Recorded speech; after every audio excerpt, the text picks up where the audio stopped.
Hello! Thank you for your continuous support. This means a lot to us. If you enjoy the stories we share, kindly subscribe to this channel. Now, let's dive into the details of today's story. The crystal wine glasses clinked Kit as my sister Emma raised her hand, drawing everyone's attention like she always did. Big news, everyone! Her perfect smile gleamed as she looked around our parents' mahogany dining table. I just got called for an interview at Sterling Enterprises.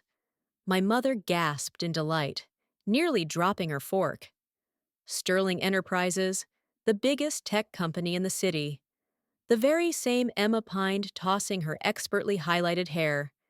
Senior marketing director position. They reached out to me specifically. Of course, they had everything came easily to Emma. Perfect grades without studying, dream jobs without trying. A constant stream of success that our parents never tired of celebrating. I sat quietly pushing my food around plate, trying to become invisible. But in this family, I was never allowed to fade into the background for long. Not when they needed someone to compare Emma to. Isn't that wonderful? My mother gushed. Now that's a real career path. She turned to me, her smile turning sharp. You should ask Emma for advice, Sarah. Maybe she can help you find something better. Better than what I was doing now. She meant better than the consulting work that they all dismissed as glorified freelancing. Better than building my own company from scratch, because apparently being your own boss wasn't as impressive as having one. I'm doing fine, Mom, I said quietly. But Emma was already laughing. Oh, please! You can't even get a real job! She smirked. How long are you going to pretend that your little consulting thing is an actual career? My father set down his wine glass. Emma has a point, Sarah. You're 32. It's time to get serious about your future. I gripped my fork tighter, thinking about the contracts sitting on my desk at home, the acquisition deals I was negotiating, the empire I had built while they were all busy undermining me. My business is doing well, I started to explain, but Emma cut me off. Business, please. You work from your apartment and barely make enough to pay rent. Meanwhile, I'm about to be a senior director at Sterling. She turned to our parents. Did I mention the salary? Base pay is $250,000 plus bonuses. My mother nearly swooned. Father beamed with pride. I thought about my company's latest quarterly earnings report and had to suppress a laugh. When's the interview? I asked, keeping my voice neutral. Monday morning, Emma replied smugly. Not that it matters. The position is practically mine already. The CEO specifically requested to interview me personally. I bet they did, I thought, remembering the stack of resumes on my desk. Among them, Emma's application forwarded to me by HR with a note. Another entitled candidate with an inflated ego. Your call, boss. Well, good luck, I said, standing up. Should get going. Early meeting tomorrow? Emma snickered. What? Did someone finally agree to buy something from you, Sarah? My mother sighed. When are you going to stop this ridiculous independent phase? Your father could have gotten you a proper position years ago. I thought about the nameplate on my office door, the one that reads Sarah Mitchell, CEO, Sterling Enterprises, the one Emma would see tomorrow morning. You're right, Mom, I said, gathering my things. Maybe it is time for a change. They probably thought I was finally admitting defeat. They had no idea what was coming. As I drove home to my penthouse apartment, not that they knew I could afford one, thought about how we got here, how their constant dismissal had driven me to build something bigger than they could imagine. It started 10 years ago when I graduated with my MBA. Emma was the star of the family then, too, climbing corporate ladder with her natural talent, while I quietly studied market trends and business strategies. When I told them was starting my own consulting firm, they laughed. When I landed my first major client, They dismissed it as luck. When I started buying up struggling companies and turning them around, they didn't even notice. 5 years ago, I made my biggest move yet, acquiring Sterling Enterprises through a complex series of shell companies and investment firms. The previous CEO was ready to retire, and I had spent years preparing for this moment. I changed my professional name to Sarah Mitchell, my mother's maiden name, knowing my family never paid enough attention to business news. Make the connection. I rebuilt Sterling from the ground up, transforming it into the tech giant it is today. And through it all, my family remained blissfully unaware, too busy praising Emma's minor achievements to notice that their unsuccessful daughter was now one of the most powerful CEOs in the city. My phone buzzed as I pulled into my building's private garage. A text from Emma. "You should really come to the Sterling building sometime. See what a real company looks like. I'll give you a tour after I get the job." Smiled, thinking of my corner office on the top floor. The one with the view of entire city. The one Emma had been dreaming about in her application letter. Tomorrow was going to be interesting. In my apartment, I reviewed Emma's resume one more time. It was impressive on paper. Good education, steady career progression, solid references. But I had done my research. I knew about the projects she had taken credit for, but barely contributed to. The subordinates she had thrown under the bus. Corners she had cut. Emma always been good at presenting the perfect image.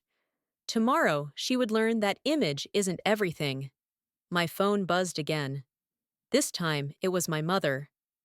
"Darling, I know you're probably feeling discouraged seeing Emma's success. Why don't you let your father make some calls? It's not too late to start a proper career." I set the phone down without responding and walked to my home office. The wall was covered in business magazines featuring Sterling's remarkable turnaround. Tech's most innovative CEO. One headline read, "Sarah Mitchell, the unseen power player revolutionizing the industry," declared another. My family had spent years telling me I wasn't good enough. Tomorrow, they would learn just how wrong they were. I sat at my desk and opened my laptop, typing out an email to HR. "Please ensure Ms. Emma Carter's interview is scheduled in my office at 900 a.m. and sharp. Make sure she waits in the lobby for at least 30 minutes before being brought up." A small petty detail, perhaps, but after years of enduring her condescension, I thought deserved a little dramatic flair. I spent the rest of the evening reviewing company reports and finalizing acquisition plans, just like any other Sunday night. But this Sunday felt different. Tomorrow, everything would change. As I got ready for bed, I caught my reflection in the bathroom mirror. I looked nothing like the timid daughter my family still saw me as. My suits were tailored now, my presence commanding. I had grown into my power while they weren't watching. Tomorrow they would finally see me, and I couldn't wait for the show to begin. Monday morning arrived with a sense of delicious anticipation. I stood in my private elevator, ascending to the top floor of Sterling Enterprises, watching the city wake up through the glass walls. My Armani suit was immaculate, my heels clicking authoritatively on the marble floor as I stepped out. "Good morning, Miss Mitchell." My executive assistant, Diana, greeted me with a knowing smile. "Your 9 a.m. appointment has arrived early." She's been waiting in the lobby for 20 minutes, insisting that the CEO specifically requested her presence. I checked my watch. 8:45 a.m. Let her wait another 10 minutes. How's she handling it? Diana's eyes twinkled. She's demanded coffee 3 times, name-dropped several executives she claims to know, and told the receptionist that her sister is a nobody who can't even get proper job. I smiled, setting my briefcase on my desk. Perfect. Has she noticed any of the magazine covers? No, Diana smirked. She's too busy telling everyone with an air shot about her marketing expertise to look around. Typical Emma, so focused on promoting herself that she missed the obvious. The lobby walls were lined with press coverage of Sterling's transformation under my leadership. My photo was literally hanging above the reception desk, but Emma would never notice. She never had. Her resume listed some impressive achievements at her current company, Diana noted, arranging folders on my desk. I took the liberty of fact-checking them, and half are exaggerated, a third are outright lies, and the rest were group projects where she took sole credit. I nodded unsurprised, just like high school. Remember when she won that science fair? The project you actually built while she was at cheerleading practice. The very same, I sat down behind my desk, adjusting my nameplate slightly. Send her up at 9 a.m. exactly. And Diana, make sure the security team is recording the lobby and elevator cameras. I want to preserve this moment. At precisely 900 a.m., my office phone buzzed. Miss Carter is here for her interview, Diana announced formally. Send her in. The door opened and Emma strode in like she already owned the place. She wore an expensive but slightly too flashy suit, her confidence bordering on arrogance. Then she saw me sitting behind the CEO's desk. The color drained from her face. Sarah, she stammered, frozen in the doorway. What? What are you doing here? Good morning, Emma, I said pleasantly. Please take a seat. We have a lot to discuss about your application for the senior marketing director position. She didn't move, her mouth opening and closing like a fish out of water. But I'm supposed to meet with Sarah Mitchell, the CEO. Emma shifted uncomfortably in her chair. Sarah, if we had known. That's exactly the point. I cut her off. You only care now because of what I've built, not who I am. You're only interested because of the power and money, not because you're proud of what I've accomplished. I pressed another button on my desk, and security footage from last night's dinner appeared on the screen. Emma's mocking voice filled the room. Can't even get a real job. Stop, Emma pleaded, her face flushing. We get it. Do you? I turned to face her directly. Because I've been watching you build your career on exaggerations and stolen credit.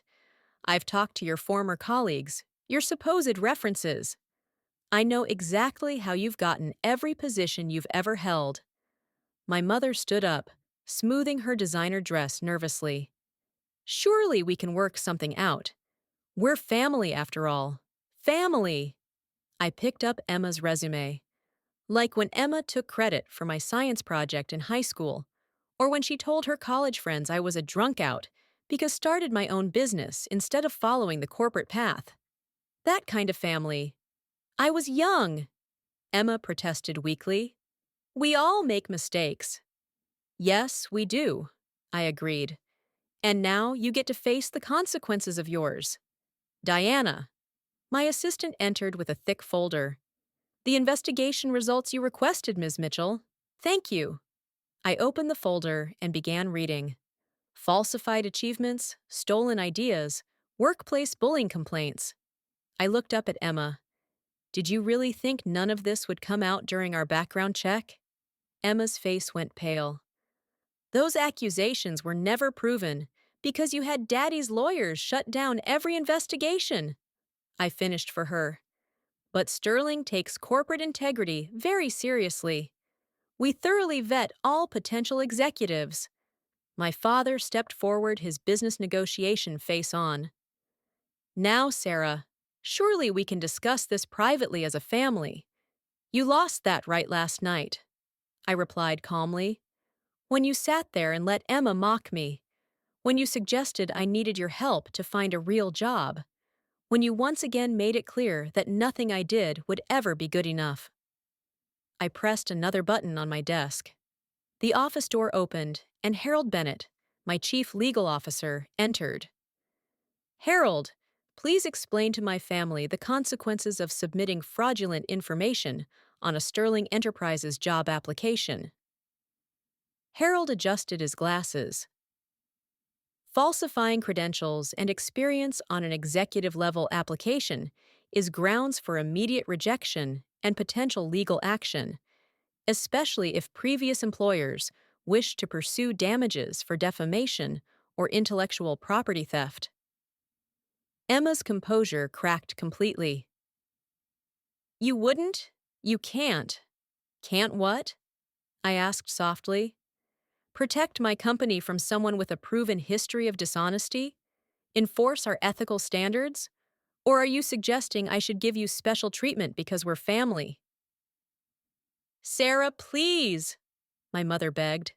Think about what this would do to our reputation, like you thought about mine. All those years of snide comments and dismissive attitudes. I shook my head. No, Mother. Emma's application is rejected. Furthermore, I'm forwarding our findings to her current employer. They should know exactly who they're trusting with their corporate image. Emma burst into tears, but they weren't the calculated sobs she usually used to get her way. These were real, the tears of someone finally facing consequences. As for you two, I turned to my parents. I suggest you take a long, hard look at how you've treated both your daughters. One you praised endlessly despite her dishonesty. The other you dismissed despite her integrity and success. My father's face darkened. You're enjoying this, aren't you? Humiliating your family? No, Dad. I'm not enjoying this at all. I'm doing what you should have done years ago, holding people accountable for their actions. I walked to the window, looking out at city I now partly owned. You know what the worst part is? If any of you had shown even a moment of genuine interest in my work, you would have known about all this. My name, my full, has been in the business news for years, but you were all too convinced of my failure to notice my success. I turned back to them. Now I have a board meeting to prepare for. Harold will escort you out. Emma, you'll receive official notification of our decision in writing. I suggest you use this as an opportunity for self-reflection. Sarah, my mother tried one last time. We can still be a family. We can work through this. I sat back down at my desk, picking up a report. We'll always be related, Mother, but family. That requires respect, support, and love, none of which you've shown me. Now, if you'll excuse me, I have a company to run. They left in silence, Emma's tears still falling, my parents' pride in shambles. As the door closed behind them, Diana entered with a cup of coffee. Are you okay? She asked softly.